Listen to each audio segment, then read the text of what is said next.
Oi, gente, tudo bem com vocês? Sejam bem-vindos ao terceiro episódio do podcast Caminhos para o Jornalismo. Eu sou Sara Oliveira e é um prazer estar aqui conversando com você mais uma vez. E hoje, gente, o dia tá maravilhoso. Tô com aquele convidado super especial, com qual eu tenho um carinho muito grande. E ele aceitou, topou, tá aqui para fazer esse bate-papo gostoso. E sem mais delongas, pra gente não ficar enrolando muito, eu quero apresentar Pablo Vasconcelos. Oi, gente. Seja muito bem-vindo ao podcast Caminhos para o Jornalismo, Pablo. Obrigado, Sara, pelo convite. É um prazer estar aqui. Ai, tô muito feliz de verdade. Pablo, antes da gente começar a adentrar do tema do podcast, eu queria muito que você também compartilhasse um pouquinho pra gente quem é Pablo Vasconcelos. Que pergunta filosófica, né? Pra gente começar assim. Quem sou eu? Nossa, eu sou muitos, sabe? São muitas camadas que me fazem, que me compõem. Eu acho que, acima de tudo, um cara que tenta ver sempre o lado bom da vida, embora uma boa parte de mim tenha uma tendência a ser pessimista. Talvez seja coisa do signo, para quem acredita, né? Capricórnio com Capricórnio. Então, eu tenho uma tendência a ser meio pessimista, realista demais. Mas, apesar disso, sou alguém que acredita muito no ser humano, acredita nas pessoas, na vida. Além disso, eu sou alguém que preza extremamente pelo senso de humor, pelo bom humor. Eu gosto de leveza, de sorriso, sabe? Eu não gosto de uma vida séria, carrancuda. Eu levo muito as coisas na brincadeira, na verdade. Uhum. Em alguns momentos, isso chega a ser até um problema, né? Porque em situações que eu deveria levar um pouco mais a sério, eu acabo brincando. Os meus amigos falam sempre isso. Que é difícil ficar triste perto de mim. Mesmo em situações onde são situações de tristeza. Eu acabo sempre arrancando uma risada das pessoas. E eu trouxe isso para minha profissão também. Sou jornalista, para quem não me conhece. Trabalhei muitos anos, a boa parte da minha carreira até aqui na televisão. Sou do interior da Bahia, de Juazeiro. Terra que eu amo, sou apaixonado. E comecei a minha jornada lá. Sou formado na Universidade do Estado da Bahia. Comecei em televisão lá na TV Grande Rio, afiliada da TV Globo, em Petrolina, onde eu comecei como produtor, estagiário de produção, na verdade. Depois tive a oportunidade de voltar como repórter. Fiquei um período lá, fui pra TV São Francisco. Já era pra estar falando tudo isso, essa jornada toda? Já era, com né? Com toda certeza, já sim, já. Pode falar. E aí eu fiquei um tempo lá na TV Grande Rio, quase um ano. Depois eu fui para a TV São Francisco, que é afiliada à Rede Bahia. Fiquei mais um período onde tive a oportunidade de começar como repórter, depois assumir a apresentação do BATV, que era o carro-chefe, né, o jornal de maior audiência lá. E tive a oportunidade de apresentar os 3 jornais lá, na verdade, né? Porque interior, a equipe é muito enxuta. Então, chegou um momento, inclusive, quando a apresentadora do Bahia Meio Dia estava de férias, que eu apresentava os 3 jornais. Nossa. Então era uma overdose de Pablo Vasconcelos na TV. Isso é tudo. E depois de quase 2 anos e meio, surgiu uma oportunidade de vir para Salvador. Fazer um teste para um programa chamado Aprovado. Os mais antigos vão lembrar aí desse programa. Não Era vou sua dizer época? Que eu conheço, não. Não vou dizer minha idade, né, Paulo? Pelo amor de Deus. Mas você lembra desse programa? Lembro. Então muita gente estudou com Aprovado, né? Exatamente, eu mesma. Na época do pré-vestibular, naquela época que o Enem ainda não era a principal forma de ingresso na universidade, né? Eram os vestibulares tradicionais. Então, era um programa de TV, no sábado de manhã, que era uma espécie de cursinho televisivo. Só que quando eu entro no Aprovado, ele já não tinha esse formato. Ele já era uma revista eletrônica, apresentado por Jackson Costa, e tinha o saudoso Jorge Portugal, que tinha um quadro. E eu entrei para ser o repórter do programa. Então, eu fazia todas as outras matérias. Jorge só fazia as matérias do quadro dele. Sim. Jackson apresentava. E eu fazia as matérias. E aí, depois de uns 5 anos, mais ou menos, no Aprovado, o programa acabou. Sim. Deu lugar ao Conexão Bahia. E eu fui pro Mosaico Baiano. E lá eu finalizei o meu ciclo na televisão baiana, né, na Rede Bahia, na verdade. Sim. E até fevereiro desse ano era onde eu estava como apresentador e editor-chefe do Mosaico. Televisão sempre foi o carro-chefe da sua profissão? Você sempre quis trabalhar em televisão? Ou você apenas caiu de paraquedas e foi se apaixonando pelo veículo? Nunca quis trabalhar em televisão.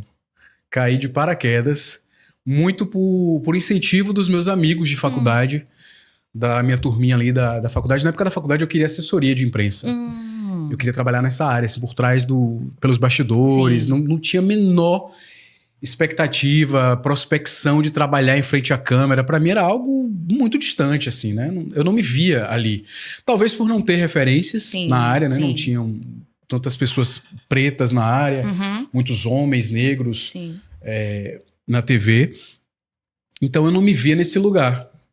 Talvez por medo também, por achar muito distante, enfim. O medo do desconhecido também, né? E aí, muito pela motivação das minhas colegas de faculdade, você tem que fazer televisão e tal. Eu fui. Então, teve essa oportunidade na TV Grande Rio. Sim. E eu fui contratado por um diretor que, na época, conseguiu ver em mim um potencial que eu não enxergava. Assim, sinceramente, eu não me contrataria naquela época. Mas ele acreditou, graças a Deus. Gustavo Bortoli é o nome dele. Sim. Ele é gaúcho.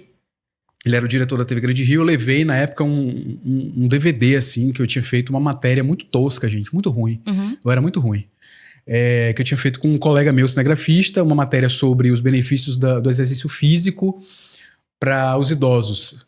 Eu produzi, gravei a matéria, mas era muito ruim. E aí ele viu aquele material, ele gostou, sabe-se lá Deus por quê.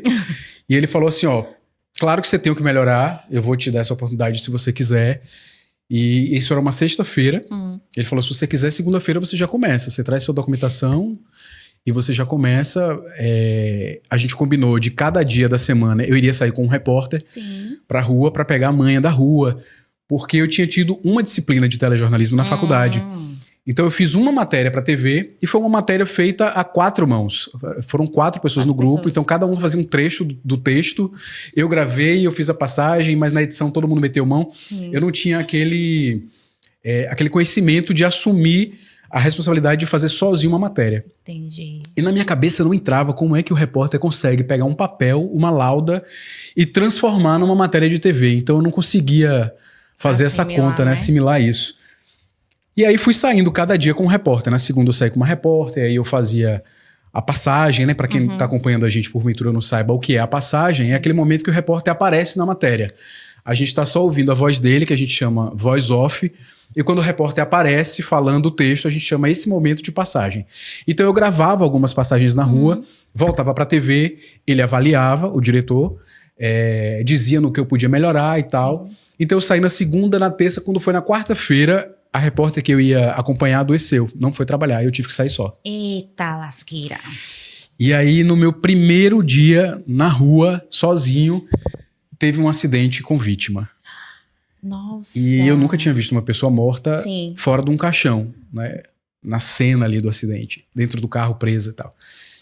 Mas eu não tinha o que fazer, eu tinha que ir lá fazer a matéria. Me tremendo dos pés à cabeça, eu não conseguia olhar pro lado. Eu via assim na visão periférica que tinha uma pessoa dentro do carro, mas eu não conseguia ainda olhar. Mas deu tudo certo, consegui fazer a matéria, consegui entregar as pautas daquele dia. E quando ele viu o material, ele falou, você não precisa mais sair com ninguém. Você já pode continuar saindo só. Você já estava preparado, né? Eu ele acho mesmo te deu aquele empurrãozinho básico que você tava precisando, né? Tava precisando, assim, óbvio, precisava lapidar, né? Mas, assim, já tinha capacidade de sair sozinho, vamos dizer assim. Mas esse primeiro ano foi muito importante, assim, na minha carreira, porque nessa primeira semana que eu tava saindo sozinho, eu já emplaquei uma matéria na edição estadual do Bom Dia Pernambuco, que é o que aqui em Salvador a gente tem o Jornal da Manhã, é o correspondente, vamos dizer assim, né? O Bom Dia Pernambuco lá em Recife, da Globo Nordeste. Então eu já emplaquei uma matéria pro estado todo. Falei, olha, acho que eu sei fazer isso aqui. E aí fui picado pelo bichinho da TV, me apaixonei. E foi assim, amor... Não vou dizer que foi a minha primeira vista, foi amor à segunda vista. No caso foi um sentimento lapidado, né? Você foi sendo conquistado a cada dia. À medida que você foi aprendendo, você foi gostando, mas aí ele conseguiu aplicar dentro da rotina do seu trabalho, né? E que eu fui entendendo o poder que o jornalismo tem, o alcance que o telejornalismo tem, a possibilidade de ajudar pessoas. Isso foi o que sempre me fascinou. Né? Poder ir na comunidade, denunciar um esgoto, um buraco, um lixo, aquela mãe que está com um filho desaparecido, a gente conta aquela história, a gente encontra aquela pessoa, ajuda a encontrar aquela pessoa e você tem um final feliz, seja para um problema pequeno, vamos dizer assim, né? Um buraco numa rua, até um problema maior, como o encontro de um pai com um filho, ou conseguir recursos para alguém fazer uma cirurgia, enfim. Sim. Então, esse poder que o telejornalismo tem, isso me cativou muito, assim. É grandioso e me encantou. E ser esse veículo, estar nesse veículo, na verdade, ser esse elo entre a comunidade e as autoridades, né, o poder público, as autoridades competentes que podem ajudar, isso sempre me motivou. Né? Era uma das coisas que me fazia sair da cama e dizer, vamos lá, porque não é uma rotina fácil. Sim. Acho que existe uma glamorização muito grande em cima de quem trabalha em televisão. As pessoas não têm ideia do quanto é trabalhoso, do quanto é arriscado, do quanto é perigoso. Se naquela época, quando eu comecei há, sei lá, 15 anos, já era, imagine hoje, né? Hoje o que a gente mais vê Você liga a TV, só tem notícia de violência. Só miséria mesmo. Recentemente, uma equipe da Record foi agredida na rua. Né? Então, chocante. É muito comum isso acontecer, infelizmente. Então, a gente está muito exposto a tudo. Mas as pessoas têm uma tendência a enxergar só a glamorização, né? Todo mundo acha que você é rico, milionário, porque você aparece na TV. Verdade. Então, começa isso é verdade. por aí. Eu tinha essa breve noção, viu, gente? Mas, enfim. Você trabalhou um tempo como repórter de rua, fazendo matérias na época da pandemia. Logo depois que migrou do jornalismo normal, você foi para o entretenimento. Você foi para o Mosaico Baiano. Você sentiu uma grande diferença quando migrou de um produto para o outro? Na verdade, assim, eu comecei a minha carreira na TV no telejornalismo diário, né? Então eu era esse repórter de rua. Como eu falei, lá em Juazeiro, em Petrolina, eu era esse repórter de rua, depois passei a apresentação para a apresentação dos jornais, mas era hard news, né? Então eu estava ali cobrindo tudo. Do esporte ao crime, ao acidente, como eu falei, né, no meu primeiro dia. Então a gente cobria tudo. Quando eu venho para Salvador, é que eu faço essa migração do jornalismo para o entretenimento, que é quando eu venho para o Aprovado. Sim. Então eu fiquei ali mais ou menos 8 anos entre Aprovado e Mosaico no entretenimento. Sim. E aí vem a pandemia. No período da pandemia, a TV Bahia fez uma espécie de rodízio lá, né? Então tinha uma equipe que trabalhava uma semana e um grupo folgava. E na semana seguinte revezava. Quem tinha trabalhado folgava para tentar expor menos os profissionais na rua. Então eles pediram reforço à área do entretenimento. Eu fui, outras 2 colegas foram também, mas uma para edição, a outra para produção. E eu fui para rua, eu fui para reportagem. Então foi um reencontro, na verdade, com o jornalismo diário, né? Que é muito diferente do que eu fazia no interior. Primeiro que tinham se passado 8 anos. Segundo, que o que a gente faz no interior é muito diferente do que é feito aqui na capital. No interior, por exemplo, geralmente a gente saía pra rua pra fazer uma matéria, voltava pra TV, fechava o texto, gravava, depois saía de novo. Aqui você não volta pra rua, você entra na TV, pega suas pautas e vai pra rua. Você só volta pra TV no fim do expediente. Então você faz tudo na rua. É tudo muito rápido. Então o jornal, eu comecei esse período no Jornal da Manhã e Bahia Meio-Dia. Então eu entrava 4h15 da manhã. E isso era um problema, porque eu odeio acordar cedo. Quando o telefone tocava, o despertador tocava 3h30 da manhã, a lágrima escorria, eu dizia, meu Deus, socorro. E bora lá. E aí eu fiquei um período no Jornal da Manhã e no BATV, em Bahia Meio-Dia. Depois eu fui pro BATV, por um pedido meu até.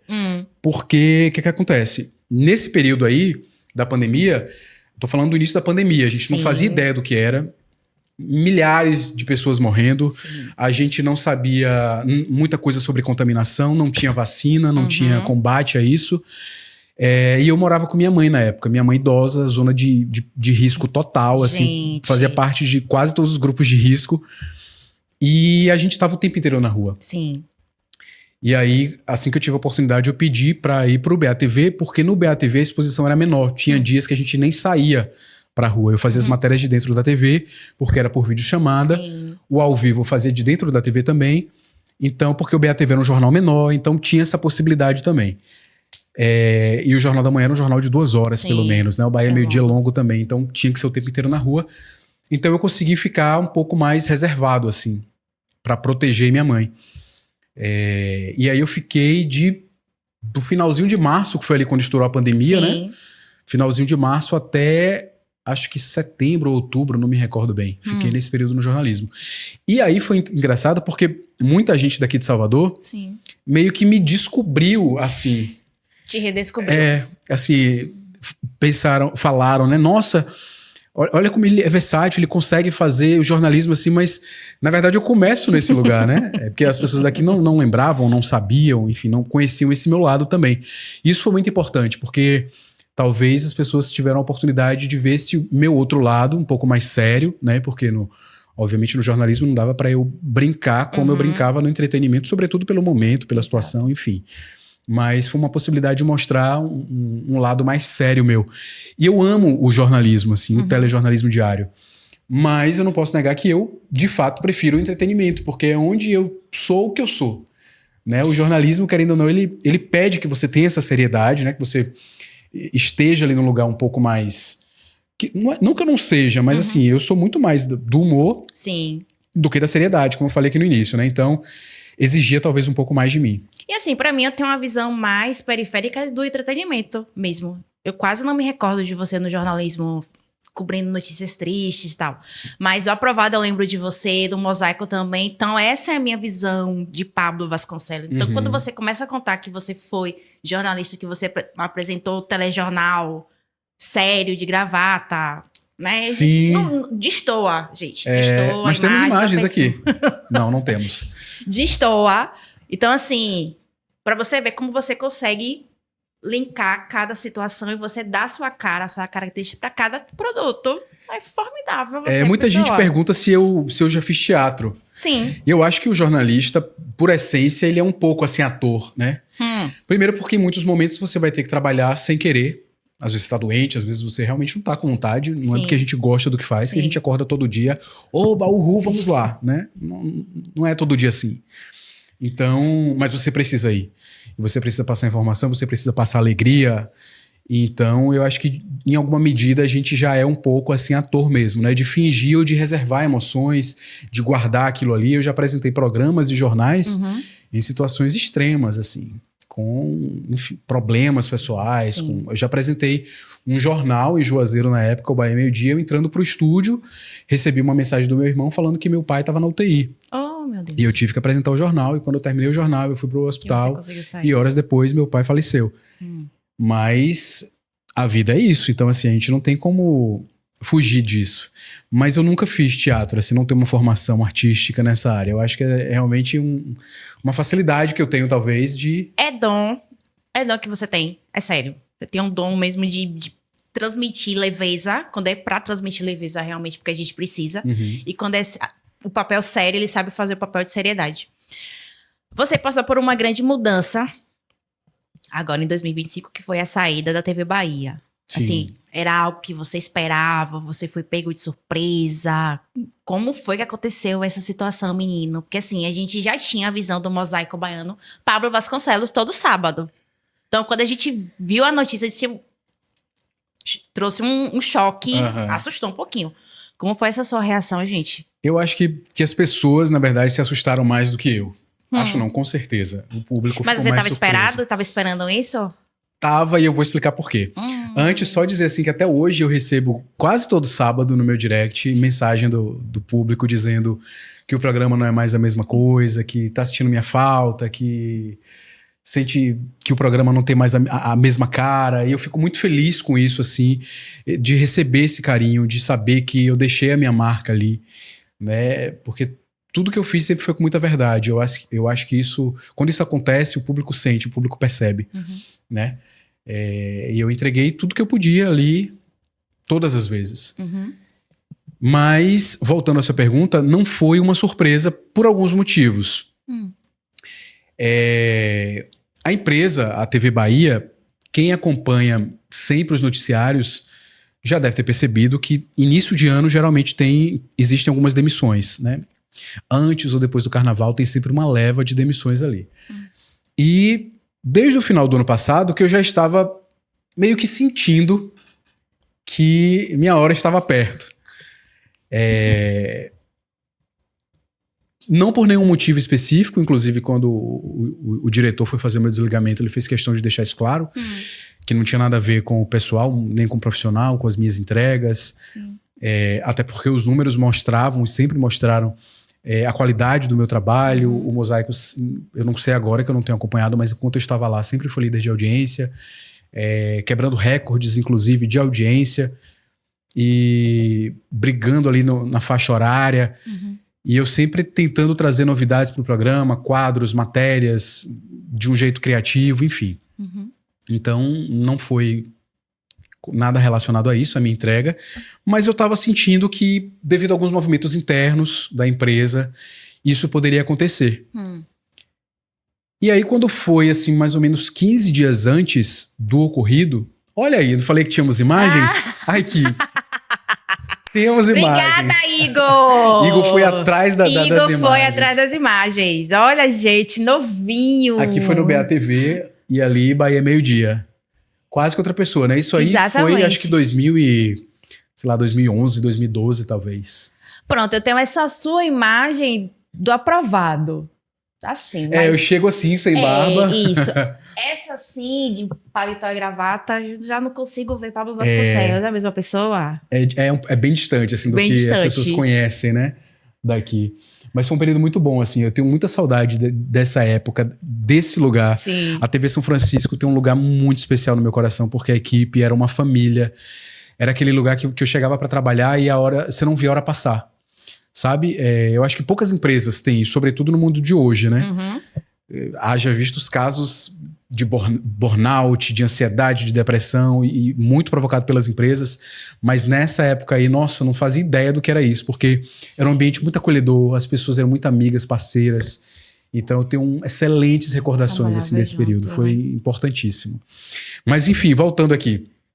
15 dias antes de eu ser desligado, eu sonhei que eu seria demitido. E eu tenho uma... Você não tem os números da Mega Sena, não, menino? Dá pra gente jogar na Mega Sena? Cara, se eu tivesse... vou te falar. Precisa jogar na Mega Sena. Eu tava dando essa entrevista aqui via Zoom de algum iate nas Ilhas Maldivas. Mas eu tenho... Muita gente fala, né, que é mediunidade, sensibilidade, chame do que você quiser, mas assim, eu tenho... realmente uma coisa assim com sonhos. Não foi a primeira vez que isso aconteceu. Sim. Eu tenho alguns sonhos que realmente me acompanham, alguns avisos. E eu sonhei que eu seria demitido. Então, eu já fiquei em alerta. Isso foi 15 dias antes da demissão ocorrer. E eu fui demitido numa segunda-feira. Na quinta-feira anterior, eu tive um outro sonho também nessa área de demissão. Então eu já estava preparado. Só que eu achava que eu seria demitido depois do carnaval.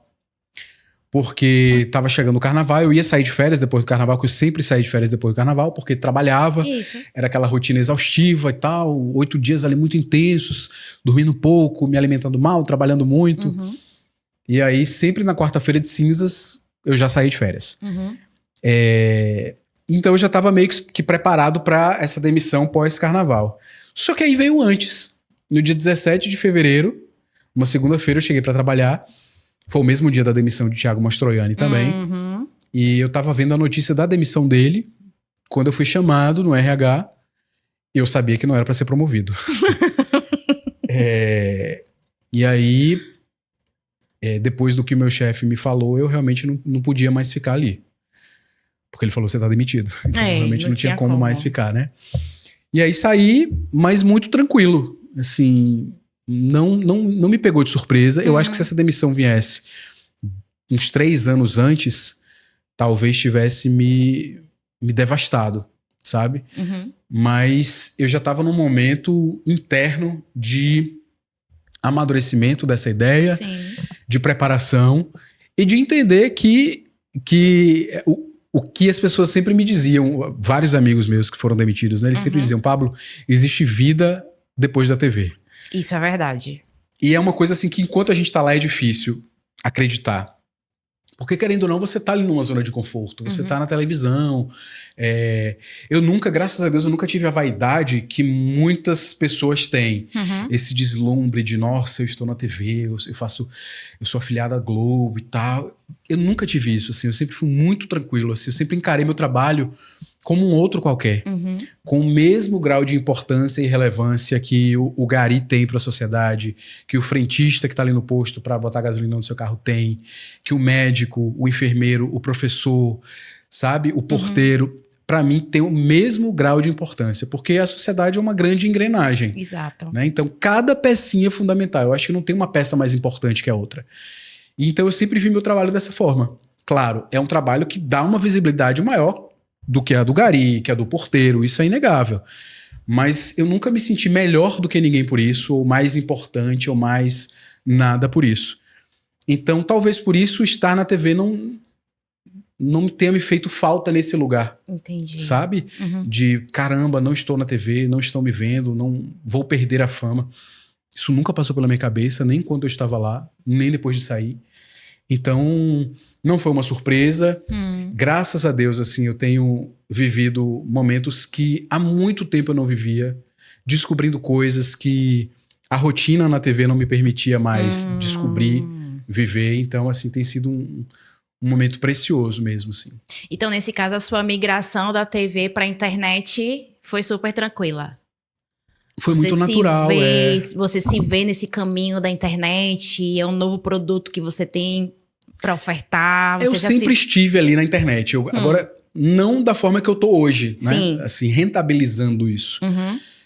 Mas eu sempre gostei de ter esse diálogo com as pessoas através da internet, porque é quando a gente se aproxima mais. Claro, todo sábado à tarde eu estava na TV. Mas eu tinha ali um tempo limitado para aquilo. Eram 45 minutos, 35 às vezes.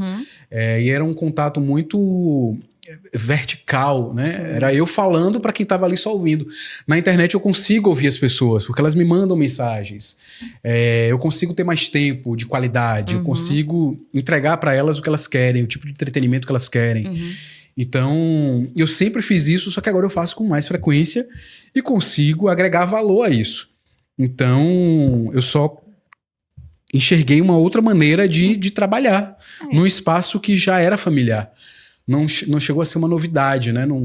Eu acho que novidade mesmo foi a experiência que eu vivi recentemente na rádio, na Nova Brasil, né? Sim. Que eu recebi um convite para ficar lá durante um mês. E ali sim foi uma novidade na minha carreira, porque eu nunca tinha feito radiojornalismo. E foi um período também maravilhoso. Mas assim, na internet, eu sempre me senti à vontade, eu sempre me senti em casa. Então, tem sido também muito bom. Porque querendo ou não, a internet consegue te dar até uma visibilidade maior, né? Ou você acha que não tá no mesmo parâmetro da televisão? Eu acho que são alcances diferentes. Sim. Né? São públicos diferentes. Na TV, eu sempre tive um público muito grande de idosos e crianças. Na internet, o meu perfil é outro. Assim, são jovens, adultos ali de 35 até 45 anos. É a maior parte do meu público.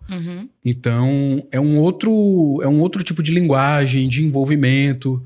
E é importante também conhecer esse público. Embora eu tenha essa facilidade de conversar, de dialogar, seja com quem for, de qualquer nicho, de qualquer idade. Mas é importante ter a visão desses recortes. Né? E entender também que nem todo conteúdo vai agradar. Então tem coisas que eu vou falar que vão agradar um certo grupo e desagradar outros, e é normal. Você ultimamente estava postando muito sobre livros, filmes, na verdade filmes e dicas de comunicação. E aí é bom porque a internet também permite isso, de você não ter uma obrigatoriedade de nada, assim. Eu vinha, toda sexta-feira eu postava os vídeos de cinema, dicas de filme, de série, e toda segunda as dicas de comunicação. E aí, pela rotina mesmo, acabei ficando atropelado ali e não postando. E tudo bem, então é diferente da TV, né? Que a TV, independente do que acontecesse na minha vida, todo sábado tinha que botar um programa no ar. Tá lá, né? Eu não tinha como dizer, essa semana foi corrido, menino, não vai ter mosaico sábado, não tinha como. Eu tinha que dar os meus pulos. E na internet não, eu tenho essa possibilidade, assim, as pessoas cobram, sentem falta, mas eu não tenho essa prisão, vamos dizer assim, né? Essa necessidade de entregar aquilo daquela forma, como muita gente acaba sendo refém. Até porque eu ainda não tô no nível de viver exclusivamente da internet, como grandes influenciadores, né? Que da hora que acordam, na hora que vão dormir, estão ali. Então eu ainda não tenho e nem quero ter essa obrigação, né? Eu gosto que seja orgânico, que seja natural. Não tô a fim de postar, não posto. Né? Eu sou... Antes de ser Pablo Vasconcelos, como as pessoas conhecem, eu sou um ser humano. Que tem vontades, que não tenham vontades também. E tá tudo bem. Então, no caso, você vai roteirizando o que você vai postar de acordo com o momento, por exemplo, o que o público tá desejando. Vamos assim dizer? Não, assim, é uma demanda muito espontânea. Assim, com relação aos quadros, né, que eu tenho ali no Instagram, o Pega Essa Dica, que é o de cinema, e o Falar é Fácil, que é o de comunicação. É muito por uma demanda espontânea. Se eu vejo um filme que eu gostei, eu quero indicar. Eu vi uma dica legal, uma coisa que eu pratico no meu dia a dia para facilitar, para melhorar a minha comunicação, eu quero compartilhar com as pessoas, eu vou lá e falo. Então não tenho essa prisão, esse roteiro. Talvez até devesse ter um pouco mais de organização nesse sentido. Sim. Mas não tenho, assim, né? Então, hoje, como eu tenho uma rotina muito mais flexível do que o que eu tinha na época da TV, então isso é bom e ruim. Porque muitas vezes eu acabo trabalhando mais até do que eu trabalhava na TV, com mais intensidade, porém menos dias na semana. Né? Então eu tenho viajado mais, eu tenho experimentado formas diferentes de fazer comunicação, formatos, veículos, parcerias diferentes. Então tem sido um período muito enriquecedor.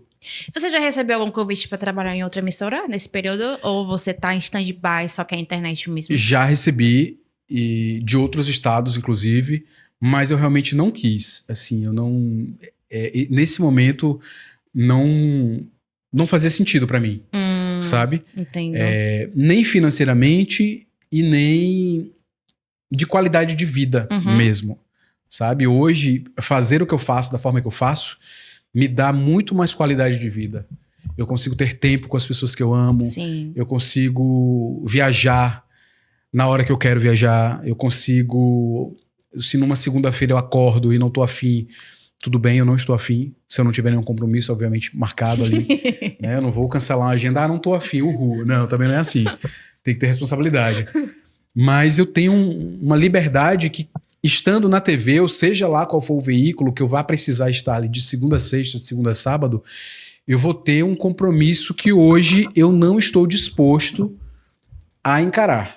Entendi. Mas assim, a minha pergunta veio meio dessa parte assim, porque eu lembrei da nosso primeiro encontro, que eu conheci você naquele dia maravilhoso. Eu conheci o Pablo Vasconcelos graças a um curso ministrado pela Taiki Carvalho e com Miller Nunes. Então a gente conseguiu se aproximar mais nesse processo. E você falava muito sobre criatividade, sobre aproveitar os ensejos para poder fazer o seu produto, para você construir seu nome. Tanto que o podcast surgiu logo depois dessa palestra que eu participei, que veio o estalo, não, vou criar meu podcast para poder caminhar na área de jornalismo, porque querendo ou não, foi a forma que eu encontrei para me apresentar para o mundão. Então, assim, nesse momento, você deixa só a criatividade chegar no momento certo para poder deixar as coisas acontecerem. Você não fica muito preso em determinadas situações, vamos assim dizer. Não, até porque eu acho que a criatividade, ela precisa ser espontânea. Eu acho que a gente não tem como se obrigar a ser criativo. Né? A gente pode estimular, a gente pode fazer exercícios para aguçar essa criatividade, mas eu não tenho como determinar, olha, terça-feira, 2h15, eu vou ser criativo, eu vou ter uma ideia genial. Não é assim que funciona. Pelo menos comigo. Talvez com você do outro lado funcione assim. Mas comigo não. Comigo, quantos insights, quantas ideias eu não tive tomando banho. Sabe? Inclusive o quadro, o Pega Essa Dica, o formato, foi durante um banho. Um banho criativo. Então eu acho que a criatividade ela é muito espontânea.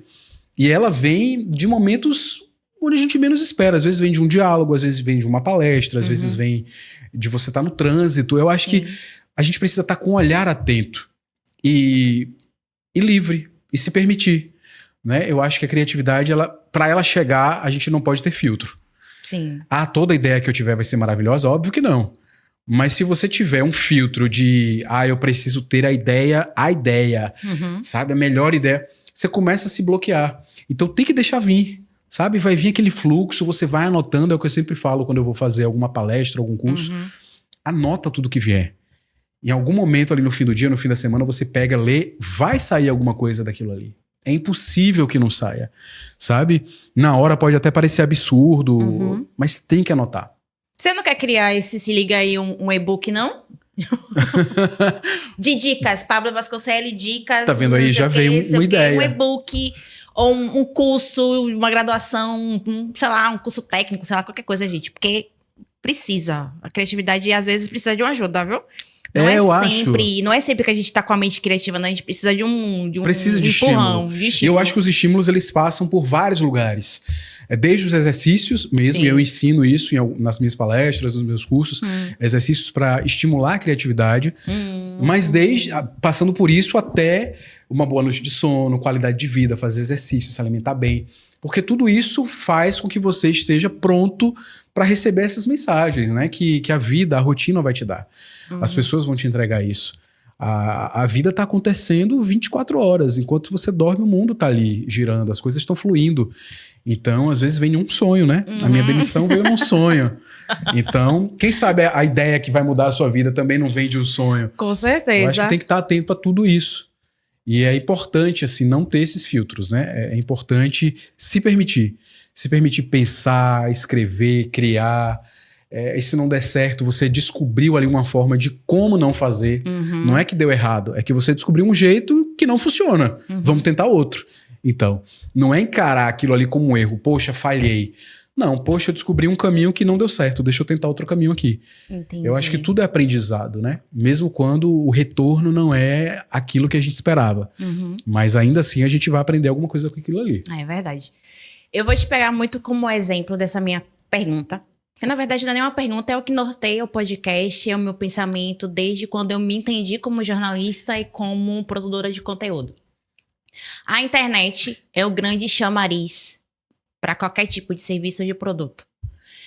Como jornalista, como é que você vê essa nova ferramenta para nos ajudar no nosso trabalho? Por exemplo, eu vejo muitos jornalistas que utilizam o Instagram ou o TikTok como forma de produzir notícias, de veicular notícias. Você acha que esse é um novo caminho para o jornalista? A gente deve pensar mais daqui para frente em utilizar as redes sociais como mecanismo de trabalho mesmo, ou os velhos veículos de comunicação como TV, como jornal, como rádio, ainda vai estar ali firme e forte? A gente não precisa se desvencilhar tanto deles e só agregar a internet. O que você acha? Olha, a internet é uma realidade já há alguns anos, né? Então, não tem como fugir disso. É um caminho progressivo. A gente não vai voltar atrás, a gente não vai deixar de usar a internet e voltar a se informar só por jornal, revista, TV, rádio. Isso não vai acontecer. A TV já entendeu isso e tem assimilado a internet dentro do seu formato, paulatinamente. Alguns veículos, alguns canais de forma mais acelerada do que outros ainda ali tateando, de maneira mais engessada até, mas ainda assim se abrindo a isso, a esse canal, a esse lugar de produção de conteúdo, de informação e principalmente de disseminação da informação. E é aí onde entra a minha preocupação. Por quê? É inegável que o alcance da internet ele é mais rápido que a TV, mais rápido do que o rádio, porque eu tô aqui, aconteceu uma coisa, eu tirei uma foto, eu postei, daqui que a TV venha, que ligue a câmera, que o repórter apure a informação, que grave, que espere de noite pra notícia ir pro ar. Eu já postei aqui, eu já fiz uma live, as pessoas já viram. Então, assim, a velocidade da internet, o alcance é mais imediato do que a TV, do que o rádio. Fato. O que me preocupa muito é como a gente está consumindo essa informação e principalmente como a gente está produzindo essa informação. Porque o que eu vejo, principalmente no Instagram, é uma corrida desenfreada por noticiar e muitas vezes sem apuração, sem o domínio das técnicas de jornalismo. É uma notícia que não informa, porque muitas vezes o que vale é o clique, é a manchete, é tipo acidente grave na paralela. Não diz o que aconteceu, qual foi a causa, em que ponto da paralela, se está congestionado, se tem vítima. Não informa. Acidente na paralela. E daqui a pouco mais notícias. E a gente fica nesse frenesi e acaba não se informando. Então, assim, e eu posso até me trazer como exemplo disso, porque eu vivi isso um pouco na pele no período da minha demissão. Todos os canais de Instagram, de sites, noticiaram a minha demissão. Então, depois de 15 anos de Rede Bahia, Pablo Vasconcelos é demitido, tererê, e os veículos começaram a reproduzir essa postagem, era a mesma foto, a mesma postagem, era o mesmo texto, e ninguém entrou em contato comigo sequer para saber se era verdade. Gente. Poderia, por exemplo, ser uma notícia falsa. Não foi, mas poderia ser. Ninguém entrou em contato comigo, ninguém me mandou um direct pra saber, é verdade isso aqui? Você quer falar sobre isso? Você tem algo a dizer? Então, gente, como é que eu tô noticiando algo sobre alguém e eu não ouço essa pessoa? Isso é um princípio básico do jornalismo, é a apuração. Né? Não tem como eu falar de algo ou de alguém se eu não entrei em contato com essa pessoa pra saber se isso é verdade. E todo mundo só queria noticiar. Então, é o furo da reportagem. Mais importante do que eu ouvir Pablo é o postar, é o noticiar que Pablo foi demitido. Então, isso me preocupa. Essa corrida por notícia ou pelo clique, né? Isso tem levado a não praticar esse princípio básico do jornalismo, que é a apuração, que é a investigação, que é ouvir os dois lados ou os muitos lados de uma notícia. E eu acho que a internet proporcionou isso de uma maneira muito acelerada, né? Hoje todo mundo tem um celular, tá conectado à internet, todo mundo produz conteúdo, todo mundo se sente um pouco jornalista. E ao mesmo tempo que isso é bom, porque todo mundo tem vez e voz, é ruim. Porque só quem estudou jornalismo tem domínio das técnicas de jornalismo. Exatamente. Não é porque eu tenho um band-aid em casa, um mertiolate, que eu sou médico. Né? Eu preciso estudar medicina para praticar a medicina. Então, ter um celular, saber falar bem, não faz de uma pessoa jornalista. Exatamente. E eu acho que o jornalismo de verdade tem perdido lugar, assim, para esses pseudos produtores de conteúdo. Esse foi até o tema de um bate-papo do segundo podcast mesmo. Eu conversei muito com um amigo meu que é jornalista, a gente falou justamente sobre isso. Sobre os influenciadores ou as pessoas que se acham que tem um domínio normal da língua portuguesa, né? Que sabe escrever, que sabe se apresentar, que sabe falar bem, já se acham, já se intitulam jornalista. Principalmente agora que a gente tem a questão do diploma, né? Essa questão não foi resolvida até hoje. A gente precisa, ter diploma para exercer a profissão de jornalista, viu? Não é só porque você sabe ler e escrever de uma forma bonitinha, sabe ter o seu celular com câmera, tá ali focado, que você é jornalista, pelo amor de Deus. Então, a gente conversou muito sobre isso no último podcast, a nossa preocupação. Percebo também que também é a sua preocupação com relação a isso, né? A gente tá sempre estudando, a gente estudou para isso, a gente se preparou para trazer a notícia, para ter toda a estruturação da notícia. E vem qualquer um e toma o nosso lugar. E é uma preocupação, inclusive, de mercado, assim, também. Porque acaba tomando o lugar, não num veículo, obviamente, sério, assim, eu acho que dificilmente uma televisão vai contratar um influenciador em vez de um jornalista formado. Não. Mas para muitos outros trabalhos na internet, por exemplo, prefere-se contratar um influenciador, alguém que tem milhares de seguidores, para comandar uma transmissão ao vivo, para fazer entrevistas, para entrevistar políticos, artistas, e nada contra, gente, eu não tenho nada contra isso, assim.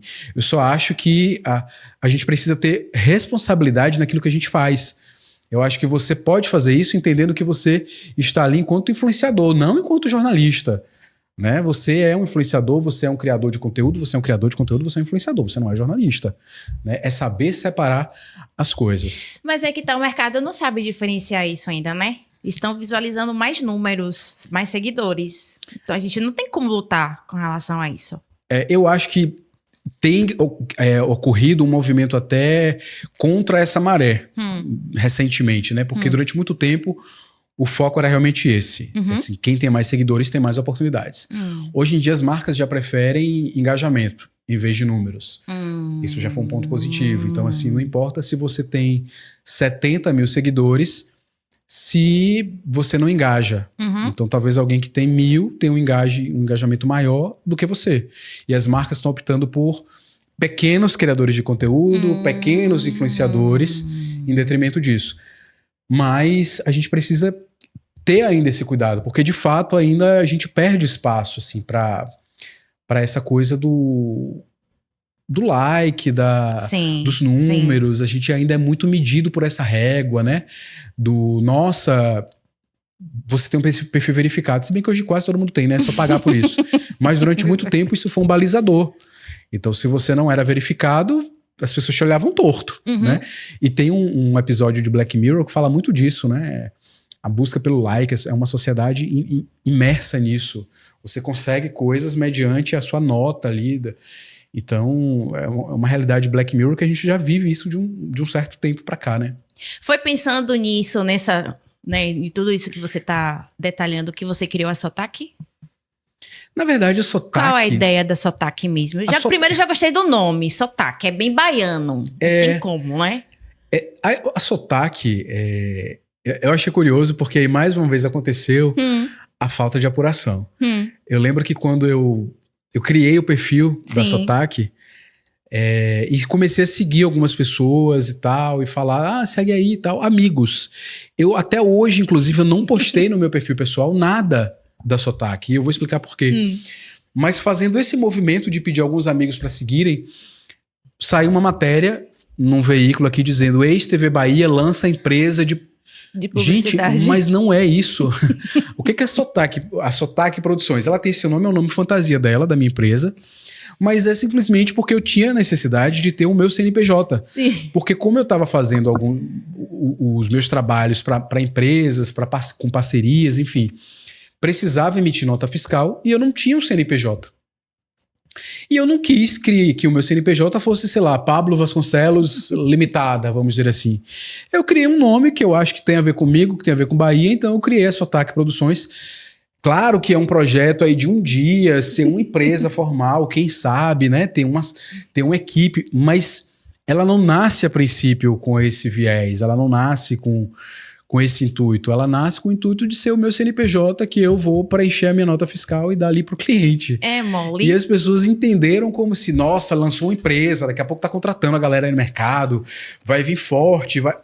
Ainda não é isso não, com fé em Deus, um dia vai ser. Em nome de Jesus, em nome de Jesus. Mas por enquanto é só o meu CNPJ, assim como, sei lá, tem Taíque Carvalho, minha amiga, o CNPJ dela é Taíque Carvalho. Sim. Fulano de tal, LTDA. O meu é esse. Por que eu trouxe isso? Porque justamente quando eu li nesse veículo, eu disse... Tinha alguma coisa errada, porque isso não foi divulgado. A pessoa em questão não falou nada, mas vai ser um motivo para eu poder fazer minha perguntinha, porque eu queria saber. Pois é, mas aí noticiaram... Não chocou, não checou a informação, gente. Não, assim, era uma ligação, era uma mensagem no direct. Pablo, essa empresa aqui, o que é? É porque eu vou fazer uma matéria, me explica aí. Não, é isso, mais uma vez, a necessidade... Olha a manchete, ex-TV Bahia lança empresa, então, né... Se ele entrasse em contato e eu explicasse, não ia ter matéria, né? Porque... Exatamente. Detalhe, deve ter sido escrito nada contra estagiários, tá, gente? Não tô querendo derrubar o estagiário, não, mas pra não ter não é possível que foi um jornalista formado, conceituado que fez isso. Eu não lembro quem assinou a matéria, mas assim, a julgar pela qualidade, vou dizer assim, de alguns colegas, não me surpreenderia se fosse. É mesmo, Pablo? É porque o problema de apuração, ele não é um problema do estagiário, ele é um problema do próprio profissional. Da comunicação.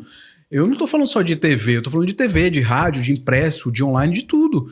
E obviamente se não tem checagem, não é a culpa do estagiário, é a culpa de quem tá atrás daquela notícia. Porque ainda que tenha escrito por um estagiário, não vai se postar ou publicar uma matéria sem que haja uma revisão, né? Que empresa é essa que vai permitir que uma pessoa que está ali para aprender poste uma matéria, publique uma matéria sem revisão? Então, assim, a matéria, para ela ser exibida, seja lá qual for o veículo, teoricamente, ela passa por processos de revisão, de edição. A gente aprende assim, né? Sim. É para ser assim. Se não sei. Mas é mais uma vez a falta de Mas já de aconteceu apuração. assim com você durante que você estava trabalhando na emissora tal? Acontecer problemas como esse de uma matéria ao ar, não ter nenhum mínimo de checagem, e ter um erro e trazer um problema para vocês lá na hora? Não, assim, dentro da minha área de atuação, não. Assim, no mosaico, aprovado. Claro, os erros, eles são inevitáveis. Em algum momento, foi alguma matéria com alguma coisa errada, alguma informação, porque é natural, quando você está num programa que é semanal, você tem ali a semana inteira maturando aquele programa. Então, muitas vezes, eu assistia o programa durante a semana, no mínimo 3 vezes. Então, em algum momento, o olhar e o ouvido, ele fica viciado. Então, passa alguma coisa. Às vezes, na correria, no caso do jornalismo diário, passa despercebido. Então, acontece. Mas nada nunca que tenha gerado algum tipo de problema. Nada muito gritante, né? Não. Graças a Deus, nunca tive nenhum tipo de problema por matéria minha ou de algum repórter meu que eu tenha colocado no ar e que feriu alguém, ou que ofendeu algum grupo, ou que criou algum problema. Nunca tivemos esse problema. Porque geralmente acontece mais em programa sensacionalista, né? Aqueles programas de... Eu acho que o programa sensacionalista ele tem mais chance de acontecer. Não é que acontece só, ou acontece mais. Eu acho que tem mais chance de acontecer. Mas o jornalismo padrão...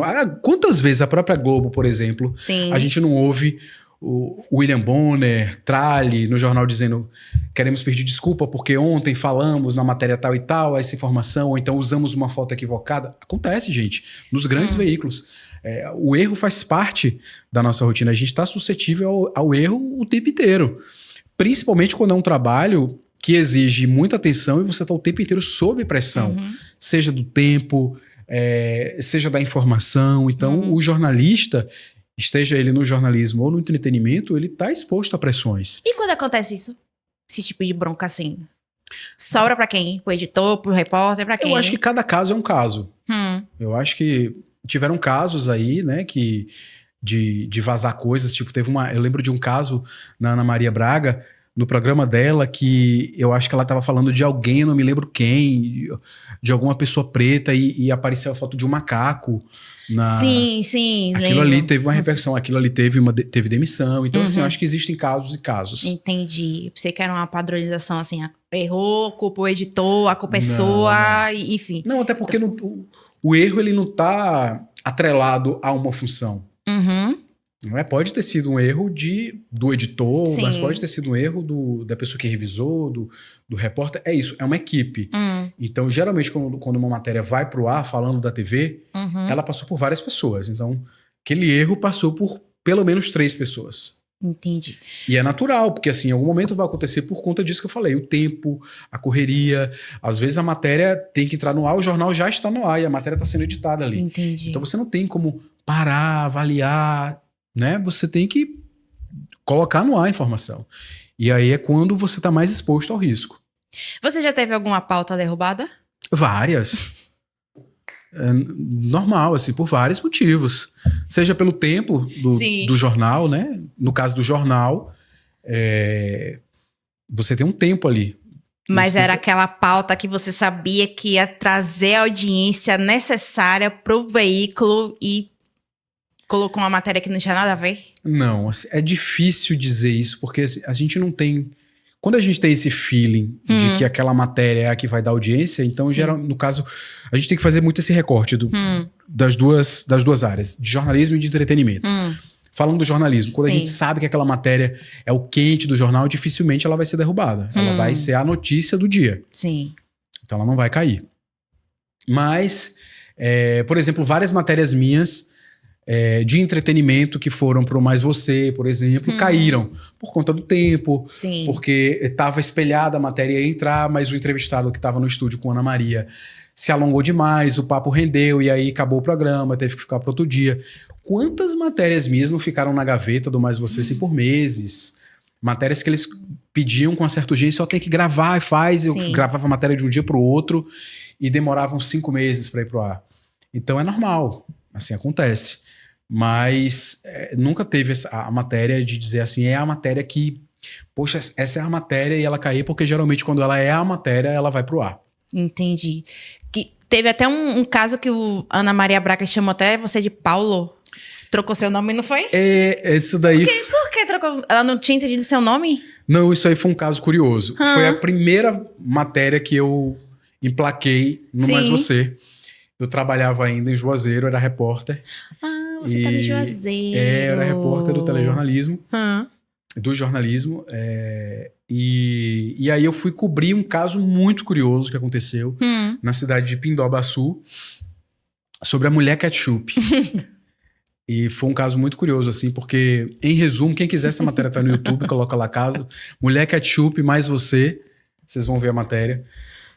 E foi uma ocorrência que teve lá em Pindobaçu, que um cara foi, em resumo, tá? Um cara foi contratado para matar uma mulher. E aí, quando ele chegou para matar a mulher, ele descobriu que essa mulher era amiga dele de infância. Uhum. Ele falou, pô, não vou poder te matar, né? Que você é minha amiga e tal, vamos simular aqui a sua morte. Amarrou ela, colocou uma faca aqui no peito dela, colocou ela amarrada, tacou ketchup nela, tirou uma foto e mostrou para a pessoa que tinha contratado ele para matar. E a mulher acreditou que a pessoa tivesse morrido. 3 dias depois, a mulher vai para uma festa na cidade e dá de cara com a falecida. E aí a mulher, revoltada, foi dar uma queixa na delegacia. Olha que loucura essa história. Só que, obviamente, ela não contou a história toda, né? Ela não falou, eu contratei uma pessoa pra matar, ela não matou. Ela acusou o cara de roubo. Quando a polícia foi investigar, descobriu a história toda. E eu fui lá fazer a matéria disso. E aí, essa foi uma matéria que estava sendo disputada naquele momento ali entre o Mais Você e o Jornal Hoje, pra ver quem ia dar a matéria. Entendi. Só que eles viram que a Record já estava também colocando essa matéria, o repórter deles tinha feito uma matéria sobre isso. E eles, para não perderem um furo, decidiram colocar no Mais Você porque vinha antes do Jornal Hoje. Então foi uma notícia que chegou para Ana de última hora. É tanto que ela lê meu nome olhando, acho que para baixo, assim, escreveram ali para ela. E Ana Maria Braga, né, gente? Assim, ela, quantos memes não tem aí de pessoas que ela troca, Simone Maraiara e por aí vai. E ela me chamou de Paulo Vasconcelos. Mas para mim foi incrível, porque assim, era uma matéria minha no Mais Você, era ela falando meu nome de alguma forma.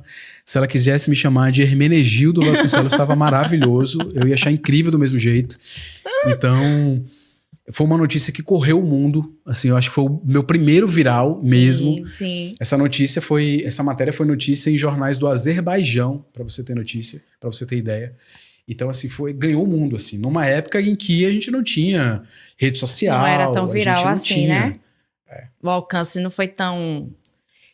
Eu descobri isso porque dentro das minhas pesquisas para conversar com o Pablo, a gente faz uma pesquisa, tá, gente? Não é simplesmente pegar o convidado e não saber da vida do convidado. A gente tem que estudar para poder fazer até perguntas, ter um ganchinho para ver se o convidado dá aquela explicação que a gente precisa, porque, como eu falei anteriormente sobre a Sotaque, eu já sabia que era uma notícia falsa, que não tinha embasamento assim, mas eu preciso conversar com o Pablo porque ele vai me contar qual é a real dessa notícia. Voltando à palestra que a gente teve em maio, qual você brilhantemente trouxe várias ideias, várias dicas, vamos assim dizer. A parte de ensinar o que você sabe está nos seus planos? Você tem desejo de se tornar professor acadêmico, ensinar o que você sabe? Porque não é todo mundo que tem a doçura de explicar tão docemente essa parte da sua profissão. Com tanta maestria, você trouxe até um abrilhantamento. Eu até falei com vocês no dia que eu estava afastada do jornalismo e graças à imersão que vocês fizeram, acendeu aquela fagulha para me tornar jornalista de novo. Então, assim, você não tem desejo de se tornar professor, dar um curso, sei lá, alguma coisa, vender isso, pra gente ter isso guardadinho em casa não, Pablo? Então, eu sou filho de professora, né? Minha mãe é professora aposentada. Acho que a docência, de alguma forma, tá na minha vida desde pequeno, assim. Então, desde que eu nasci e cresci vendo a minha mãe corrigir prova. É um ambiente muito familiar para mim. Mas eu confesso que eu nunca pensei em ser professor de faculdade, de curso, assim, não. Até agora, não.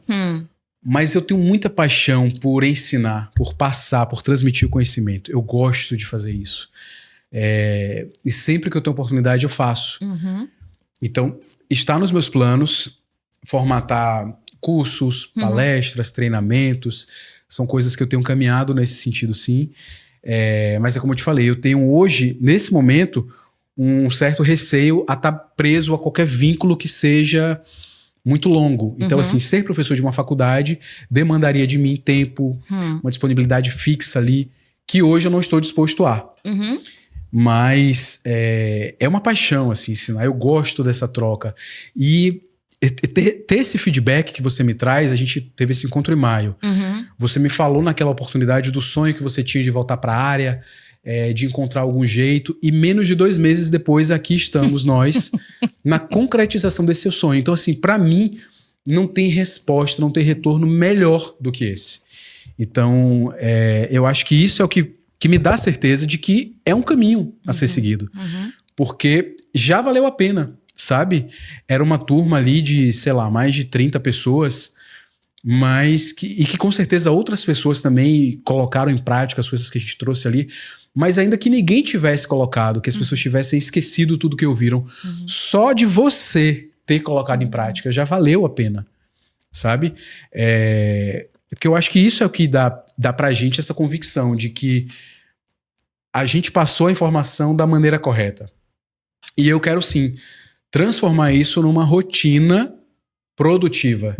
Eu quero alcançar mais pessoas através dessa parte da docência, seja na internet, seja pessoalmente, seja nas empresas, nas escolas. Eu gosto muito desse contato com o público, é um lugar que eu fico muito à vontade. Eu fiquei 15 anos atrás da câmera falando para milhares de pessoas sem vê-las. Eu via uma câmera, então eu tinha a Bahia inteira me vendo, eu tinha o Brasil me vendo, mas eu não via as pessoas. Então quando eu entro numa sala de aula e eu tô perto de 30, 50, quando eu vou apresentar um evento e tem 500 pessoas, eu consigo sentir esse calor de perto, esse feedback. Então isso me enche os olhos, assim, faz o meu coração acelerar, sabe? E vale muito a pena. Então, aproveitando esse momento que a gente tá aqui nesse bate-papo gostoso, tô adorando, gente, relembrar o que a gente conversou há 2 meses atrás. Tá vindo... Sabe aquela nuvem que salvou todas as informações? Tá vindo tudo aqui, na cabecinha, aqui, ó, botando em prática. Porque foi maravilhoso. Foi um domingo diferente pra gente. A gente ficou de 8 da manhã até meio-dia. Mais de meio-dia. Era pra ser de 8 a meio-dia. A gente ficou até quase 2. Quase 2 horas. E a gente teve uma imersão, teve a conversa com a Thaíque, com o Pablo, com o Milê Nunes também. Depois a gente teve a parte prática de como fazer, né? Apresentação, chamar uma matéria ao vivo. Então, assim, aproveitando esse momento que você me relembrou esse momento. Qual o conselho que você dá para quem tá assim como eu? Tava perdida há um tempo atrás, tava sem se achar e precisa se encontrar dentro da sua profissão. Seja um jornalista, pode ser uma enfermeira. Lembra que tinha até uma enfermeira sim. que tava com a gente. Que tá querendo galgar o seu espaço. O que você aconselha? O que você diz para essas pessoas? O meu conselho é exatamente isso. Começar. Eu acho que a dúvida, ela faz com que a gente fique em cima do muro. E em cima do muro a gente não toma nenhuma decisão. Então, é começar mesmo. Talvez você não comece do jeito certo, no lugar certo, mas qualquer movimento para fora desse lugar que você tá incomodado ou incomodada é um movimento positivo. Então, é o que eu te falei naquele dia. Comece, faça, teste, erre, comece de novo, erre de novo, encontre outra forma de fazer. Então, o caminho é esse, assim, não tem...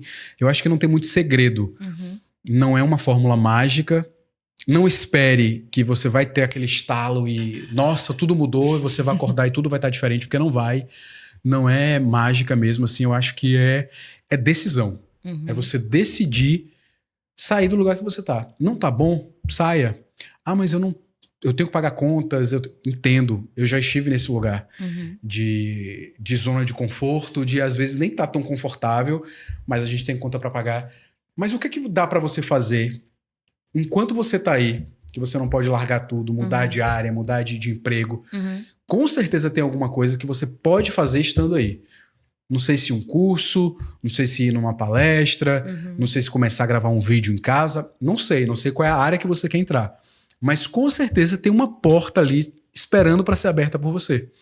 Então eu acho que o segredo, o meu conselho é esse.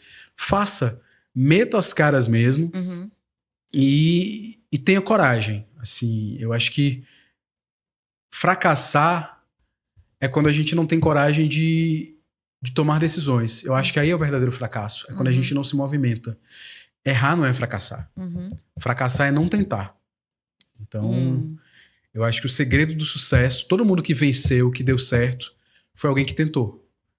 Eu não conheço ninguém que tenha alcançado o sucesso estando em cima do muro. E se der medo? O que a gente faz se der medo? Vai com medo. Foi isso que ele me disse, gente. Eu falei com ele que eu tava morrendo de medo, que eu tava temerosa e tal. Ele, rapaz, tá com medo, vá com medo assim mesmo. Porque de uma hora ou de outra vai sair uma ideiazinha assim, ó. Apenas comece. Só dê essa oportunidade. Se dê essa oportunidade de começar. Porque você tá no caminho certo. E às vezes a gente fica com medo, a gente fica se auto-sabotando, achando que não vai dar certo, que vai dar errado, que isso não... A gente quer desistir de alguma... A gente fica dando desculpa pra desistir das coisas. Sim. É de ser humano. Todas as coisas que eu conquistei com medo. O meu primeiro emprego como repórter eu aceitei com medo. Como eu falei no início da entrevista, eu não sabia fazer aquilo. Então você acha que eu tava confiante, convicto de não, bora lá. Não, eu tava daquele jeito. Né? Eu tava com muito medo assim, de não conseguir, de não saber fazer, de ser demitido, de não dar conta. Mas eu fui com medo. E deu certo. Sim. Naquele meu primeiro ano como repórter, eu ganhei um prêmio na minha cidade. Tinha um prêmio Melhores do Ano. E eu ganhei na categoria Revelação na TV. E quando eu fui convidado para ir para a TV São Francisco, mesmo sendo a mesma profissão, o mesmo cargo de repórter, eu fui com medo. Que era uma outra empresa, era um outro lugar. E estando lá, eu estava há 4 meses como repórter, quando o meu chefe me falou assim, olha... Eu tenho uma vaga para ser apresentador e editor do BATV. Você quer? Eu falei, quero. Eu não sabia apresentar um jornal. Eu nunca tinha apresentado um jornal. Você acha que no meu primeiro dia eu tava lá? Olá, boa noite, o BATV Regional está começando. Não tava, assim, eu tava com medo. A voz tremeu, a voz embargou, eu errei. Mas eu fui com medo. Quando eu venho para Salvador, eu venho como? Eu venho cheio de coragem, eu venho transbordando confiança. Eu venho morrendo de medo. Eu tô saindo da minha casa, da minha cidade... Da empresa que eu tô ali consolidado como editor, apresentador, tendo o meu público fiel. Eu tô saindo da minha zona de conforto para uma capital, uma empresa gigante que eu não conhecia ninguém, para trabalhar com pessoas que eu não fazia ideia se iam me acolher, se iam me aceitar, qual era o olhar que essas pessoas iam ter para um menino vindo do interior. Sim. Então eu vim com todos os medos na minha bagagem. E quando eu saio do aprovado para ir pro Mosaico, mesmo sendo dentro da mesma área, é entretenimento, eu vou com medo. Porque é um outro tipo de entretenimento, né? É uma outra equipe. Sim. Quando o jornalismo me convida a fazer parte da equipe no período da pandemia, mesmo sendo um terreno conhecido, porque é jornalismo que eu já tinha feito, eu fico com muito medo. Não vou nem citar o pano de fundo pandemia, né? Covid. Para ser mais um medo. Mas eu falo do exercício mesmo diário. De estar ali no ao vivo no Jornal da Manhã, de, meu Deus, será que eu vou saber ficar ali 3 minutos ao vivo, noticiando aquele fato, às vezes com pouco tempo de apuração, tendo que apurar no local. Será que eu ainda sei fazer isso? Então, assim, tudo que eu consegui indo com medo. Então, se tem alguém que pode dizer que tá com medo, vá com medo, esse alguém sou eu. Tá vendo, gente? Serve de incentivo até pra mim, viu? Que às vezes bate o medo... Ou você acha que é fácil estar aqui gravando esse podcast, gente? Tem dia que meu Deus, final de semana mesmo, eu tava sem dormir direito, achando, meu Deus, eu vou entrevistar a Paula Vasconcelos, o que que eu vou fazer? O que que eu vou falar? Meu Deus, e se eu travar na hora? O que que eu faço? Aqui, eu conversando com ele, tá vendo? Uma aula de telejornalismo, de jornalismo, de graça pra mim e você que vai acompanhar esse podcast, tanto no YouTube quanto no Spotify. Vai poder ter essa aula, ó, a qualquer momento, só aproveita. Então, a minha última pergunta, meu último... Não vou nem dizer que é uma última pergunta, Pablito, mas Caminhos para o Jornalismo é o meu presente para mim mesma. Foi a oportunidade que eu me cativei, assim. Que eu precisava fazer isso, eu precisava mostrar da cara...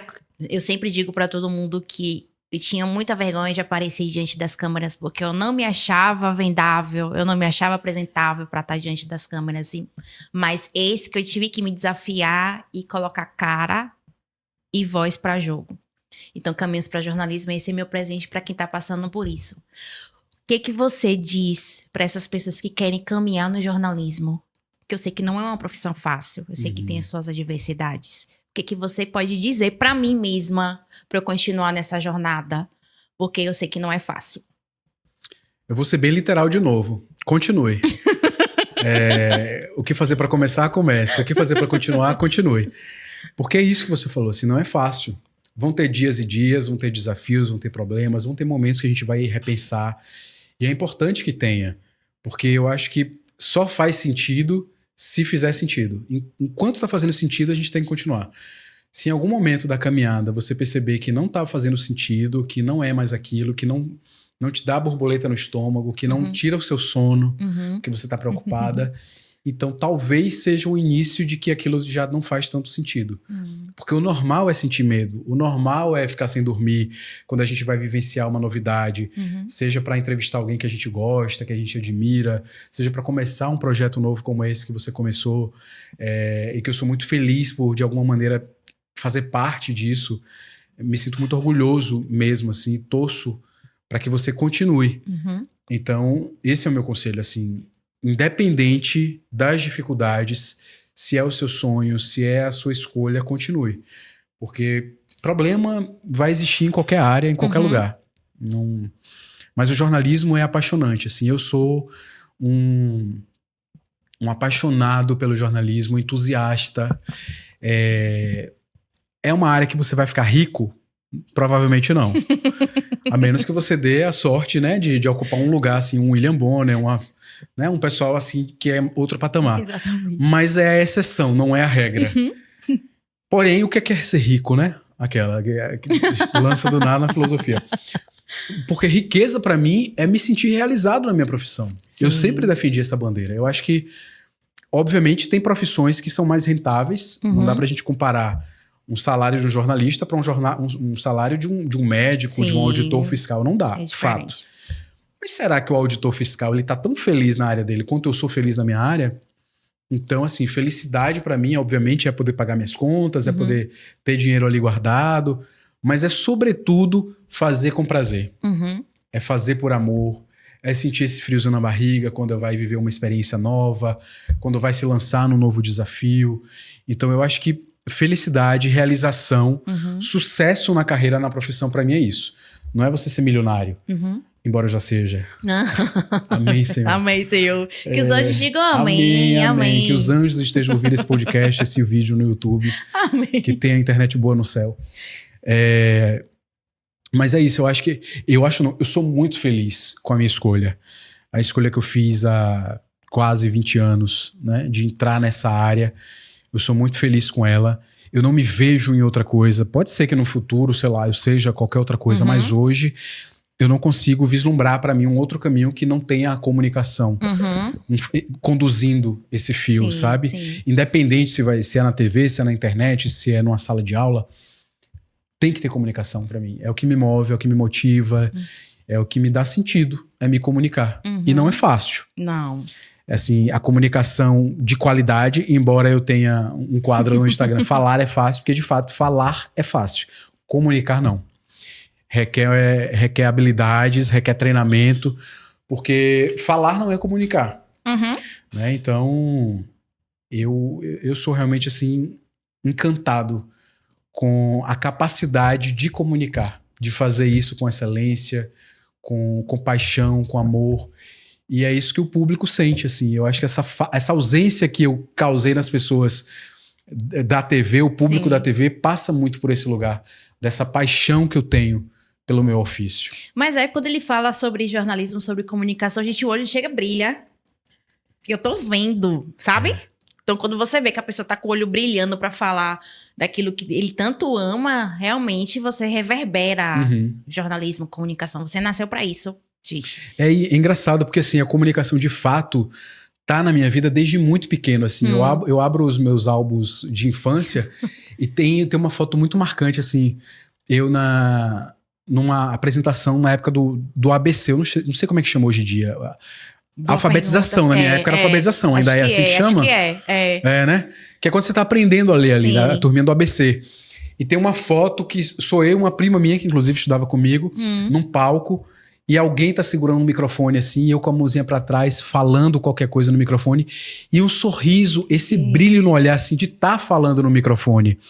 Então, eu fui o orador da turma no ABC. Ai, que massa! Eu que fiz o juramento, na verdade, né? E minha mãe conta toda orgulhosa que eu me formei no ABC, eu aprendi a ler com 5 anos. Eu fui precoce.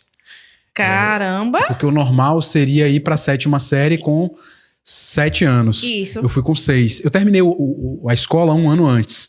Eu me formei com 16 anos, eu terminei o ensino médio. Gente. Todo mundo termina com 17, né? 18, Eu completo aniversário em janeiro, então eu fiz 16 anos e cursei o terceiro ano. Eu só fiz 17 no ano seguinte. E minha mãe conta toda orgulhosa que eu falei o juramento todo decorado. Uma criança de 5 anos que decorou o juramento e que não ficou com vergonha de, na formatura, segurar o microfone, estender a mãozinha e eu ia falando e a turma ia reproduzindo. Então ela conta isso toda orgulhosa. Então, eu fui jurador na formatura do ABC, na formatura da 4ª para 5ª série, na faculdade também. Então, eu sempre estava ali. Eu sempre gostei muito de estar ali no palco, de me apresentar, de falar com as pessoas. Eu nunca tive medo disso, né? Então, a comunicação, de fato, me escolheu, assim, desde muito cedo. Exatamente. Uma pergunta de bastidor. Como era Thaíque Carvalho na faculdade? Vocês faziam trabalho juntos, Nós fizemos o TCC juntos. Pra quem não sabe, a gente se formou junto. Eu, Thaíque Carvalho, Danilo Ribeiro, que apresenta o Globo Esporte. Nós somos da mesma turma lá de Juazeiro. Então ela era boa aluna? Sempre foi.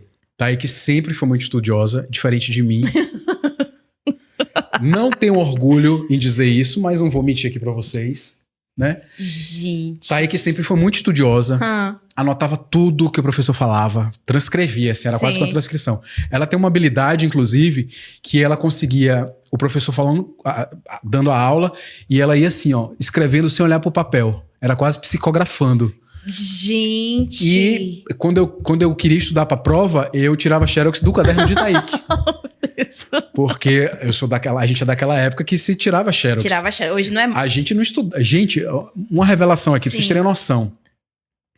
Eu lembro que teve uma aula na faculdade que a professora levou pra gente, vocês vão achar absurdo, mas é verdade. Um pendrive, que a gente não conhecia pendrive. Ela levou pra mostrar, gente, isso aqui é um pendrive. O pendrive foi passando de mão por mão na sala e todo mundo, caramba, um pendrive e tal. Porque a gente usava disquete ainda. Eu me formei em 2010, então eu tô falando aí de 2006. Pra gente ver também como a comunicação, a internet, a tecnologia avança em pouco tempo. Exatamente. Né? Não posso nem falar que eu me formei em 2009. Tá vendo? Um ano antes. Eu me formei na batida da notícia do diploma. Não, a obrigatoriedade do diploma caiu, eu tava na faculdade. Não, quando você já tava formada. Já tava formada. Quando eu recebi a última nota, eu gritando, gente, sou jornalista! Que eu não falo palavrão. Tá? Mas eu falei muito palavrão nesse dia. Chorando, gritando, correndo. Doida, morava em Simões Filho na época. Sou jornalista! Quando eu cheguei em casa, tá lá a notícia. Não é obrigatório ter diploma pra exercer a profissão de jornalista. Eu tava no terceiro período. Gente, aquilo me matou, ficou desesperado. velho. A gente ficou desesperado quando teve esse anúncio e tal, enfim. Mas é isso, assim, eu sou dessa época que a gente estudava xerocando a apostila ou o caderno da coleguinha. Exatamente. Então Thaíque sempre foi muito estudiosa. A gente fez o TCC junto. Eu, ela e Carol, a outra amiga nossa. Sim. A gente fez um vídeo documentário sobre o sertão, que é uma temática que sempre nos atraiu. E a gente queria mostrar o sertão por um outro viés, né? Ou seja, ela sempre gostou dessa região, né? Já era o presságio dela ser a garota do tempo, né? Ela é daqui de Salvador, Thaíque nasceu em Salvador. Thaíque, eu não sei se ela já veio aqui no podcast? Ainda não. Não, né? Posso convidar ela? Pode. Oba! Já vou trazer algumas informações aqui pra você. Diga. Thaíque, quando foi aprovada no vestibular de comunicação lá na UNEB em Juazeiro, ela cursava arquitetura na UFBA. Ela estava no 5º período de arquitetura, largou a faculdade para ir para Juazeiro, lugar que ela nunca tinha ido, não sabia onde ficava. Gente. Mas Thaíque sempre foi muito determinada, assim. Tem uma história muito legal, uma trajetória muito bonita também. E aí, no fim do curso, a gente sempre foi muito próximo. Sempre não, mas assim, em algum momento da faculdade a gente se aproximou. E decidimos fazer o TCC juntos. E a gente fez um vídeo documentário e que a gente se incomodava muito com o fato do sertão nordestino ser notícia na grande mídia sempre nos extremos, ou era seca ou era enchente. Então nunca se falava, ou pouco se falava, das potencialidades, das qualidades, das coisas boas do sertão. E a gente quis mostrar isso no nosso documentário. Então a gente mostrou as pessoas que fazem um movimento inverso, que saem dos grandes centros para fazer riqueza no sertão. E não só as pessoas que saem do sertão para ir para São Paulo. A gente mostrou pessoas que fizeram esse movimento contrário, saíram de São Paulo e ficaram ricas em Juazeiro e Petrolina. Então a gente mostrou as potencialidades da agricultura, a convivência com o semiárido, enfim. E O documentário Juazeiro é é muito linda. bonito. Lindo. Já fui em Juazeiro umas 2 vezes. Eu preciso voltar lá em Juazeiro pra poder Eu ir. sou de suspeito pra falar, mas eu sou apaixonado pelo Vale ali, o Vale do São Francisco. Uhum. Então a gente conseguiu mostrar assim, um pouco esse recorte do que a gente tem de bom lá e que precisa ter visibilidade. Ai, gente, tá vendo? Esse é Pablo Vasconcelos, sabia? Ai, foi maravilhoso. Ganhei meu presente. Quando eu fiz o convite pra Pablo participar desse podcast, eu fiz o convite com o coração na mão. Eu disse, meu Deus, eu preciso convidar Pablo Vasconcelos. Mas como é que eu vou convidar Pablo Vasconcelos pra ir pro meu podcast? Ele não vai aceitar. Pensei logo assim. Ele não vai aceitar, não vai aceitar. Mandei um e-mail. Eu disse, ele não respondeu meu e-mail, ele responde super rápido. E mandei um cara de pau, mandei um Instagram, um direct pra ele no Instagram. Ele respondeu, eu disse, meu Deus, eu não vou nem ver a resposta, porque ele não vai poder ir.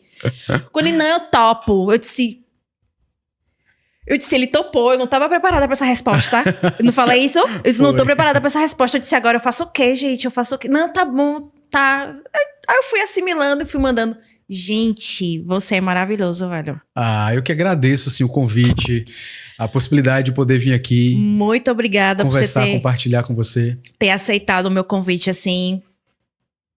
Meu coração tá muito feliz. Eu confesso que eu tava muito nervosa, porque o meu primeiro convidado foi um amigo que eu já conhecia, então a gente trabalhou junto e tal, mas você entrevistar uma pessoa que é uma pessoa da televisão, é uma pessoa pública, tanto que eu comentei isso com você no dia que a gente conversou, que tem esse distanciamento, né? A pessoa, o jornalista que tá na televisão e tal, é famosinho, mas quando eu vi que ele é gente como a gente. Pablo, mostra ele aqui, Igor. Esse homem aqui, ó, é gente como a gente conversou um tempão antes de começar a palestra. Ele me deu várias dicas. Ele teve a hombridade, a humildade de gravar um videozinho pro meu Instagram. Então, tá no meu feed do meu Instagram. Então, tudo que ele foi falando pro meu público, eu tava recebendo, viu, gente? Foi pra mim que ele tava falando, não foi pro meu público, foi pra mim. Porque eu chorei horrores. Foi, é verdade. Fiquei muito emocionada, porque quando ele tava falando, eu tava me vendo fazendo tudo isso, tava projetando tudo que eu queria fazer e tal. Então, as palavras dele reverberaram em mim. Então, assim, você tá aqui hoje, zerei o game. E não tinha como não estar, assim, porque, como eu falei, eu sinto de alguma forma que eu faço parte disso aqui. Faz. Então eu precisava ver de perto, né? Assim, eu achei que você começou do jeito certo, começou com um amigo, alguém que te dá segurança. Eu acho que você fez o dever de casa certinho mesmo. Obrigada! Eu acho que é esse o caminho mesmo, a gente começar por onde a gente se sente seguro, Sim. né? Pra gente ir tateando ali. E que bom que você teve essa coragem, essa ousadia. Gente, o não a gente tem que correr atrás da humilhação às vezes mesmo, sabe? Não que jamais seria o caso, né? Eu jamais iria negar um convite desse. Mas vão ter situações que a gente vai tomar não mesmo, Sim. né? E aí a gente vai ter que insistir, ou pelo menos saber a hora de desistir daquilo ali, voltar num outro momento com uma outra abordagem. Eu acho que faz parte do jogo, Sim. né? É importante ter essa cara de pau, vamos Sim. dizer assim, mas essa ousadia de, poxa, eu quero ter ele aí no meu podcast, eu vou lá, eu vou atrás disso aí. E às vezes o que vem de lá é isso, é uma coisa que a gente não tá preparado, não tá esperando, mas vem. E isso só vem porque a gente teve coragem de ir atrás. E eu não posso dizer com toda certeza que eu era bem medrosa com essas coisas, viu, gente? Eu não tenho essa coragem toda, não. Eu fico pensando na resposta negativa. Eu disse, me deu um não. Eu já sei que eu vou receber um não. Pra que eu vou correr atrás do sim? Eu preciso correr atrás da humilhação, como o Pablo falou. Mas, assim, foi uma surpresa você ter me dito, eu topo. Que eu senti empolgação do eu topo. Eu disse, meu Deus, eu não tô preparada pra essa resposta. Eu faço o quê? Ele, não, um cafezinho. Já falei sobre questões, né? Não, um cafezinho, a gente conversa, e jornalista com café, gente, é um casamento perfeito. Da match. Então, assim, foi muito emocionante pra mim, de verdade. Tanto que eu não dormi, tem uma semana que eu não consigo dormir planejando, não vai ser o bate-papo como tanto que eu já fiquei preocupada, né? Com a questão das perguntas, como seriam as perguntas e tal. Vai só, sendo eu mesma, esse é meu jeito natural de ser. Eu só comecei a relaxar quando a gente começou a conversar. Eu cheguei cedo aqui, fiquei pensando, meu Deus, eu vou falar com esse homem. Mas é assim mesmo, você lembra, não sei se você vai se recordar, mas naquela palestra, uma das dicas que eu dei, que eu sempre falo no meu treinamento, pra gente perder o medo quando a gente tá muito ansioso diante de alguém que a gente vai conversar, entrevistar. Você lembra qual é a técnica que eu uso, que eu falei pra vocês usarem? Eu não sei se você aplicou hoje aqui comigo, mas eu sempre digo isso nos meus treinamentos. Vai viver uma situação que tá te causando algum tipo de constrangimento, de receio. Aquela pessoa que eu vou entrevistar. Gente, obviamente eu passei por isso muitas vezes. de entrevistar artistas ou pessoas que eu admirava e aquela pessoa ia estar ali na minha frente. E eu aplicava uma técnica que eu criei para mim, que era simplesmente imaginar a pessoa fazendo cocô. Então eu imagino a pessoa fazendo cocô, eu coloco ela no mesmo nível que eu e o papo flui. Eu não sei se você usou a técnica hoje, mas você que tá assistindo a gente aí, se quiser Eu trouxe você aplicar. pra minha proximidade. Eu disse, não, ele é gente como a gente. Então, Funcionou também, né? Mas é isso, não precisava ter perdido tantas noites de sono. Era só imaginar fazendo 2 que fica tudo tranquilo, melhor. Isso funciona de um jeito que E você eu não posso tem dizer ideia. que dá certo, viu, gente? Porque quando você vê a pessoa ali naquela situação, diz, não, gente, pelo amor de Deus. Você entende que todo mundo é ser humano, que não tem ninguém melhor que ninguém. Ah, mas eu vou entrevistar a rainha da Inglaterra. Amor, ela caga. Desculpa, mas ela evacua, ela faz um Ela negocinho faz ali. as necessidades, Então verdade. é gente como a gente, assim. O medo é natural por você estar diante de alguém que, né, que causa algum tipo de sensação. Mas é lembrar que aquela pessoa está no mesmo lugar que você, que em algum momento ela também já sentiu medo de alguma coisa, que ela não é um extraterrestre. E esse é o caminho. Então, assim, eu fico muito feliz que você tenha vencido os seus medos, superado as suas ansiedades e me feito o convite. Fiquei muito feliz, adorei o papo. Espero que renda cortes bem legais, assim, para o seu conteúdo. Com certeza. De verdade. Já vamos pensar nos recortes que vai aparecer no meu Instagram, porque precisa aparecer os recortes maravilhosos do Pablo Vasconcelos, gente. Eu agradeço mais uma vez a sua presença. Muito obrigada por ter tornado essa segunda-feira tão proveitosa, tão feliz. Espero que a gente se veja pelos caminhos do jornalismo, que a gente é colega de profissão, então a gente vai se ver muito Com por certeza. aí. Tô torcendo muito para seus projetos. Você sabe que eu te acompanho, você sabe que eu tô sempre ligadinho nas suas redes, gente. Eu não tô stalkeando ele não, viu, gente? Pelo amor de Deus, mas eu acompanho. Quando a gente gosta da pessoa, a gente quer saber se tá tudo bem com a pessoa, né? Então a gente tem que acompanhar. Então desejo todo sucesso pra você. Obrigado. Inclusive, quem quiser me seguir, @Pablo Vasconcelos, _. Me segue lá, me manda um oi, um direct, um pix. Manda o que você quiser. Conteúdos maravilhosos, gente. Se você tem dificuldade de comunicação, de se expressar, de falar, ó, tem dicas maravilhosas. Eu uso no meu dia a dia, aqui mesmo na gravação do podcast, eu uso nas minhas gravações dos meus vídeos em casa, eu uso também, eu sempre pego as diquinhas de Pablito. Chama de Pablito porque... Menina. Não tem como não te chamar de Pablito, tem. não tem como. Os amigos mais próximos chamam de Pablito, de Binho. Não tem como. Então eu sempre pego as dicas de Pablito e eu aplico no meu dia a dia. Então eu recomendo que vocês sigam o Pablo Vasconcelos no Instagram, que você só tem a ganhar. Tá certo? E a gente se vê no próximo podcast, que será o 4º episódio. Surpresa com o meu próximo convidado. Ou convidada, quem sabe eu não convide Thaíque Carvalho, gente. Ela precisa estar aqui conversando um pouquinho comigo, porque Thaíque tem história e vocês vão adorar conhecê-la. Um super beijo pra você e até a próxima.